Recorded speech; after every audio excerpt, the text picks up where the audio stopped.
Hello friends, आप सभी का मेरे चैनल पर बहुत स्वागत है। आज हम इस वीडियो में आंवला नमी, जिसे अक्षय नवमी के रूप में भी जाना जाता है, उसके बारे में हम जानते हैं। कहते हैं कि इस दिन आंवले के पेड़ की पूजा करने से अक्षय फल की प्राप्ति होती है। शास्त्रों ने बताया है कि आंवला नवमी के दिन किए गए पुण्य कर्मों का फल जन्मों जन्मांतर तक खत्म नहीं होता है। इसलिए यह दिन दान, पुण्य, भक्ति, सेवा आदि कार्यों के लिए अत्यंत शुभ माना गया है। इस दिन आंवले के पेड़ के नीचे बैठकर भोजन पकाया जाता है और परिवार के सभी लोग इस भोजन को ग्रहण करते हैं। चलिए आपको बताते हैं आंवला नवमी की पौराणिक कथा क्या है। आंवला नवमी की पौराणिक कथा कुछ इस प्रकार से है। एक बार माँ लक्ष्मी पृथ्वी का भ्रमण करने आई और रास्ते में उनके मन में भगवान विष्णु और शिव की एक साथ पूजा करने की इच्छा प्रकट हुई। फिर माता सोचने लगी कि इन दोनों देवताओं को एक साथ कैसे पूजा किया जा सकता है। तब उन्होंने महसूस किया कि तुलसी और बेल की गुणवत्ता एक साथ आंवले के पेड़ में ही पाई जाती है। तब माता लक्ष्मी ने आंवले के पेड़ को विष्णु और शिव का प्रतीक मानकर उसकी विधि विधान से पूजा की। इस पूजा से प्रसन्न होकर भगवान विष्णु और शिव प्रकट हुए, जिसके बाद लक्ष्मी माता ने आंवले के पेड़ के नीचे भोजन तैयार किया और उसे श्री विष्णु और भगवान शिव को परोसा। इसके बाद इस भोजन को स्वयं प्रसाद के रूप में भी ग्रहण किया। कहते हैं कि जिस दिन यह पूजा संपन्न हुआ था उस दिन कार्तिक शुक्ल नवमी की तिथि थी। कहते हैं कि तब से ही इस दिन आंवले के पेड़ की पूजा शुरू हो गई। इस प्रकार से सर्वप्रथम माँ लक्ष्मी ने आंवले के पेड़ की पूजन की थी, तभी से इसकी महत्ता को लोग जानते हैं। और इस आंवले के पेड़ के पूजन से एक बहुत ही अनोखी कथा है, जिसे चलिए सुनते हैं।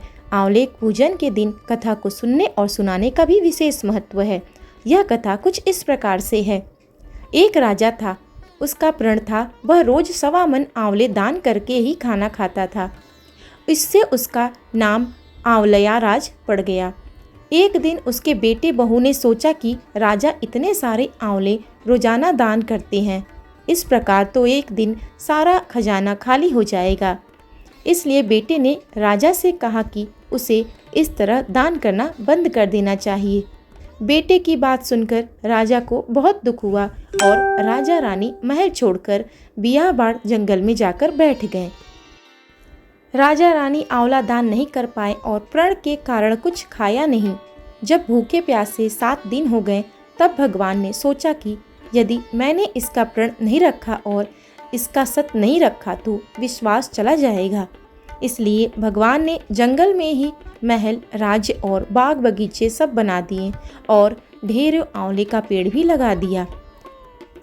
सुबह राजा रानी उठे तो देखा कि जंगल में उनके राज्य से भी 2 गुना राज्य बसा हुआ है। राजा रानी से कहने लगे कि हे रानी, ऐसी एक कहावत है कि सत मत छोड़े सुरमा सत छोड़े या पत जाए, सत की छोड़ी लक्ष्मी फेर मिलेगी आए। आओ नहा धोकर आंवले दान करें और भोजन करें। राजा रानी ने आंवले दान करके खाना खाया और खुशी खुशी जंगल में रहने लगे। उधर आंवला देवता का अपमान करने वाले माता पिता से बुरा व्यवहार करने के कारण बहू बेटे की बुरे दिन आ गए थे। राज्य दुश्मनों ने छीन लिया, दाने दाने को मोहताज हो गए और काम ढूंढते हुए अपने पिताजी के राज्य में आ पहुँचे। उनके हालात इतने बिगड़ गए थे कि पिता ने उन्हें बिना पहचाने हुए काम पर रख लिया। बेटे बहू सोच भी नहीं सकते थे कि उनके माता पिता इतने बड़े राज्य के मालिक भी हो सकते हैं, सो उन्होंने भी अपने माता पिता को नहीं पहचाना। एक दिन बहू ने सास के बाल गूंथने समय उनकी पीठ पर मस्सा देखा। उसे यह सोचकर रोना आने लगा कि ऐसा मस्सा मेरे सास के भी पीठ पर थे। हमने यह सोचकर उन्हें आंवले दान करने से रोका था कि हमारा धन नष्ट हो जाएगा। आज वे लोग न जाने कहाँ होंगे। यह सोचकर बहू को रोना आने लगा और आंसू टपक टपक कर सास की पीठ पर गिरने लगे। रानी ने तुरंत पलट कर देखा और पूछा कि तू क्यों रो रही है। उसने बताया, आपकी पीठ पे जैसा मस्सा है मेरी सास की पीठ पर भी वैसा ही था। हमने उन्हें आंवले दान करने से मना कर दिया था, इसलिए वह घर छोड़कर कहीं चले गए हैं। तब रानी ने उन्हें पहचान लिया, सारा हाल पूछा और अपना हाल बताया। अपने बेटे बहू को समझाया कि दान करने से धन कभी नष्ट नहीं होता है बल्कि बढ़ता ही है। बेटे बहू भी अब सुख से राजा रानी के साथ रहने लगे। हे भगवान, जैसा राजा रानी का सत रखा वैसा सबका सत रखना, सब पर अपनी कृपा बनाए रखना, और जैसे राजा रानी के विश्वास को अटूट रखा वैसे ही सभी भक्तों के विश्वास को आप भी अटूट बनाए रखना।